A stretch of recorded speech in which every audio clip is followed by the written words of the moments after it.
vamos lá, dando sequência à nossa prática, uma das questões interessantes que eu posso tirar desse nosso exemplo é uma máscara de corte, por exemplo, a ser utilizada em cima de uma imagem de satélite para conseguir desenvolver, por exemplo, o uso de uso do solo, uma análise de uso do solo, ainda que bastante visual. Então, para fazer isso, nós vamos vir até aqui. Nós temos aqui o comando web, nosso plugin Quick Map Services, né, devidamente já configurado, e eu vou pedir aqui para ele inserir as imagens de satélite do Google, né. Lembrando que essas imagens aqui, elas não vêm no referencial do projeto, mas elas aparecem aqui momentaneamente como forma de serem compatibilizados na visualização, ok? Então aqui eu tenho algumas formas que eu posso extrair os dados a partir dessa camada.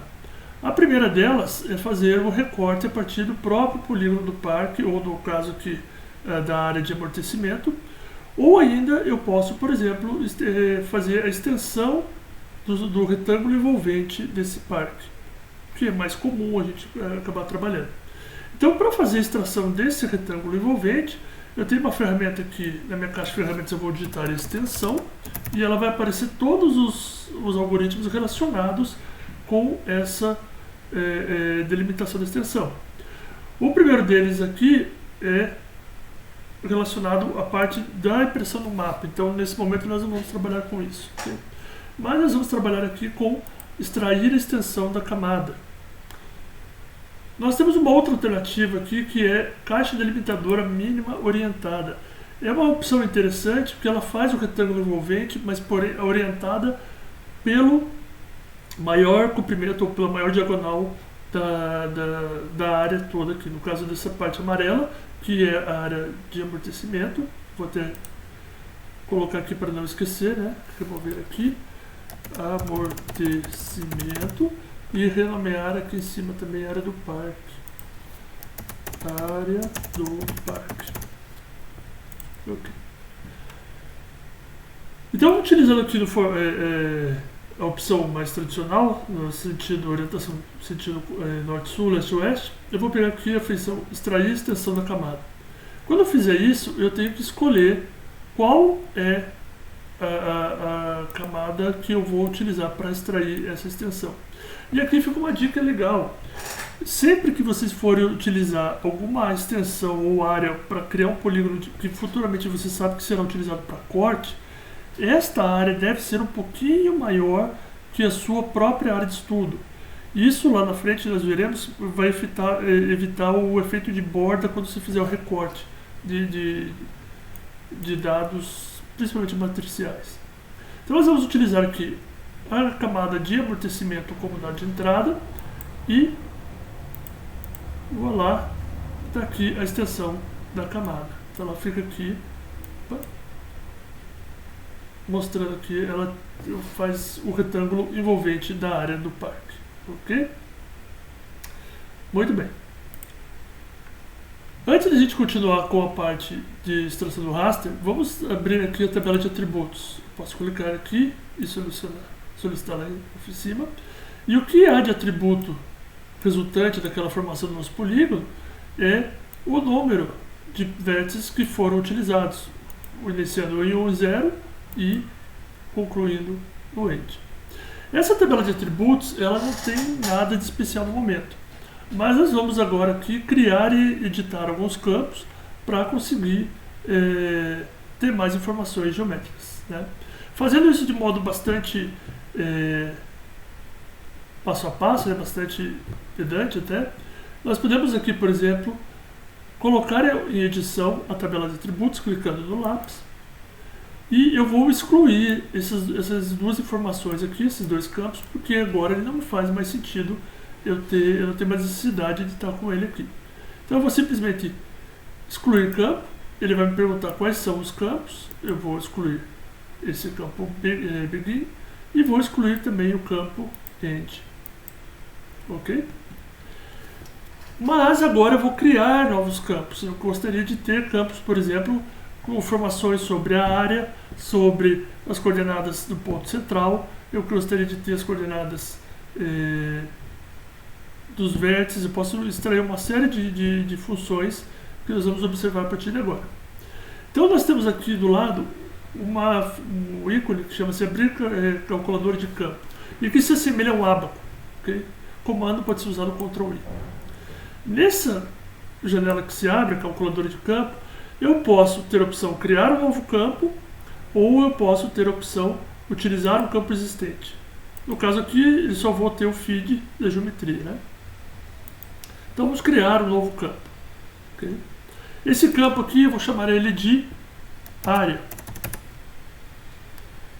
A área, em geral, ela é expressa em números decimais. Não faz muito sentido ter uma área em números inteiros, né? Então aqui eu dou o primeiro nome do campo, que seria a coluna da minha tabela de atributos. Depois o tipo do campo de saída, eu vou escolher o formato desse campo. Então notem que eu tenho inteiro do tipo integer, decimal que é o tipo real, o texto, data, tempo, data e hora. E aí eu tenho vários formatos de inteiros e decimais de acordo com a limitação lá da informática, que é o número de bits contado para cada um deles. Okay? Eu vou trabalhar com o número decimal e deixar que o sistema faça o gerenciamento, eu não tenho necessidade de especificar inteiro de 16 bits, 32 ou 64 nesse momento. Né? Então eu vou trabalhar com dados decimal, real. E aí ele pergunta qual é o tamanho desse campo. Ora, a precisão desse campo, ela conta todos os algarismos do lado esquerdo da vírgula, ou seja, os valores inteiros, mais uma posição para a vírgula e a posição para o número de casas decimais. Então, se eu colocar aqui 10, quer dizer que o valor total de campos são 10 posições, sendo que eu tenho aqui a precisão 3 casas decimais mais uma para a vírgula. Ou seja, o máximo que eu vou conseguir chegar aqui são 5 ou centena de milhar, 5 posições do lado esquerdo, 5 posições inteiras, então vai ser centena de milhar. Então, para evitar isso, porque eu posso chegar em metros quadrados aqui até 1 milhão, eu vou subir isso aqui para 14 posições. Ok? Maravilha. Só abrir um pouquinho mais aqui. E aqui nós percebemos então que eu posso trabalhar com uma expressão nessa janela aqui, né? Onde eu posso inclusive carregar expressões personalizadas. Ou eu tenho aqui editor de funções quando eu tenho conhecimento de como programar dentro do QGIS. Voltando aqui na aba de expressão, eu tenho uma série de comandos aqui embaixo, que são iguais, mais, menos, dividido, vezes, potência, que é o chapeuzinho aqui, né? Eu tenho a concatenação, que são essas duas barrinhas verticais, parênteses e nova linha. Nós veremos isso em outros exercícios, como utilizar isso aqui de maneira mais aprofundada. Para esse momento, como eu quero trabalhar apenas com área, eu posso vir aqui na lista de funções que o QGIS apresenta. Vocês vão ver que existe uma infinidade de cálculos e funções que são típicas do banco de dados e que vão ser expressas ali como formato de linguagem SQL. Então, eu estou procurando área e aqui aparecem 2 comandos. Se de repente eu não sei em qual lugar procurar essa informação, eu sempre tenho a ferramenta utilíssima de busca, no qual eu digito área. Né? E aí ela vai me apresentar aqui camadas do mapa, área do parque, que é aquele meu shapefile que está sendo editado no momento. Eu tenho essa sintaxe para a função área e eu tenho esta sintaxe para a função área. Qual que é a diferença entre as duas? Esta que tem o cifrão na frente, você joga para o QGIS, o gerenciador de banco de dados, fazer a recuperação das informações e determinar o cálculo das áreas para apresentar. A de baixo, quando ela não tem o cifrão, a definição dela você tem que informar uma série de outros fatores na linguagem do banco de dados. Então, por exemplo, no exemplo aqui ele coloca a área, que é o nome da função, você diz a geometria a partir do WQT, ou seja, geometria a partir daquela estrutura que nós vimos na aula passada, do qual é representado internamente os vetores, do tipo polígono, e aí você tem que colocar as coordenadas de cada vértice da forma como ela é orientada. Extremamente difícil, extremamente aprofundado, e você só vai utilizar isso aqui em situações muito especiais.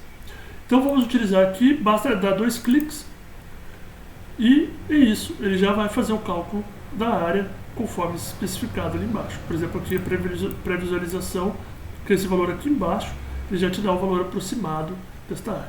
Okay? Eu vou dar um OK e está lá o valor da área em metros quadrados. Muito bem, só que agora não faz muito sentido a gente apresentar um parque, uma área desse tamanho, com uma área, com o valor numérico da área em metros quadrados, né? Geralmente a gente passa esse valor aqui para hectares. Então vamos retomar essa calculadora de campo e agora nós vamos ajustar o valor da área sem mudar o campo, ou seja, sem mudar, criar uma nova coluna. Para isso a gente vem aqui atualizar o campo existente, lá em cima eu estou ticando, olha o mouse lá em cima, e agora eu vou fazer aqui, selecionar o campo que eu vou alterar, que é esse campo área aqui, que está aqui do lado, e eu vou colocar simplesmente geometria. Na verdade agora aqui eu tento pensar, aparece duas formas. Ou eu posso pedir para ele recalcular essa área, e aí dividir por 10.000, transformando em metros quadrados para hectares. Ou eu posso pedir o próprio valor, aí aqui eu venho em campos e valores, e seleciono este campo aqui, essa coluna, área, e peço para dividir por 10.000. Ele vai chegar no mesmo resultado, porque se você tivesse vários polígonos, ele pegaria todos os polígonos e dividiria por 10.000, ok? Só para ser mais formal, eu vou pedir que ele recalcule as áreas e faça a divisão por 10.000. Dessa forma, nós vamos passar de metros quadrados para hectares. Dou OK. Está lá o valor de 2.205,85 hectares.